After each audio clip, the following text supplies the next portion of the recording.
Pandian store சீரியலில் அடுத்த வர எபிசோடில் நம்ம கதிர் இருந்துட்டு என்ன ராஜின்னு எந்திரிக்காமல் இருக்கா அப்படின்னு சொல்லிட்டு ராஜியை போய் எழுப்பி பார்க்குறாங்க. ராஜி இருந்துட்டு டைம் ஆச்சா, என்னால் உடம்புக்கே முடியல அப்படின்ற மாதிரி சொல்லிகிட்டு இருக்காங்க.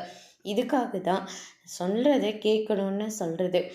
டயட் இருக்கிறேன், எது இருக்கிறேன் அப்படின்னு சொல்லிட்டு சரியாக சாப்பிடாமல் இருக்கிறதுனால தான் இப்போ உனக்கு இவ்வளோ உடம்பு முடியாமல் இருக்குது அப்படின்னு சொல்லிட்டு கதிர் சொல்லிக்கிட்டு இருக்காங்க. நீ தானே சொல்கிற கண்டதை போனதை சாப்பிட்டு உடம்பை குண்டாக்கி வச்சுருக்கேன்னு. நான் ஏதோ ஒன்று சும்மா விளையாட்டுக்காக சொன்னேன், மற்றபடிலாம் வேறு ஒன்றுமே கிடையாது அப்படின்ற மாதிரி நம்ம கதிர் சொல்லிக்கிட்டு இருக்காங்க. நீ இப்படி இருந்தால் தான் ரொம்ப அழகாக இருக்க, நீ அப்படியும் பேசுகிற இப்படியும் பேசுகிற, உன் பேச்செல்லாம் என்னால் நம்ப முடியாது. இன்னைக்கு ஒரு நாளைக்கு மட்டும் கிரவுண்டுக்கு வேண்டாமே அப்படின்ற மாதிரி சொல்கிறாங்க. முதல்ல ஹெல்த்தை பார்த்துக்கலாம், இல்லாட்டி ஹாஸ்பிட்டலுக்கு போகலாமா அப்படின்ற மாதிரி சொன்ன உடனே ஹாஸ்பிட்டலுக்கா, அங்கெல்லாம் போனால் ஊசியெல்லாம் போடுவாங்க, அதனால் அங்கெல்லாம் ஒன்றும் வேண்டாம் அப்படின்ற மாதிரி சொல்லிடுறாங்க.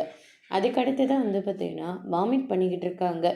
பாண்டியன் இருந்துட்டு, கோமதி, ராஜி வாமிட் பண்ணிக்கிட்டு இருக்கு, என்ன ஏதுன்னு போய் பாரு அப்படின்ற மாதிரி சொன்ன உடனே அதுக்கடுத்து தான் நம்ம மீனை செக் பண்ணுறாங்க. என்ன ராஜி, ஒர்க் அவுட் ஆகிடுச்சு போல இருக்கு அப்படின்ற மாதிரி சொன்ன உடனே ராஜி இருந்துட்டு ஞாபகப்படுத்தி பார்க்குறாங்க. நம்ம கதிரும் ராஜியும் ஒன்றா இருந்தபோது ஒரு வேளை பேபி ஃபார்ம் ஆகிடுச்சான்னு சொல்லிட்டு ஒரு நிமிஷம் ஷாக் ஆகுறாங்க. அதோட பிரம்ம முடிச்சிருக்காங்க.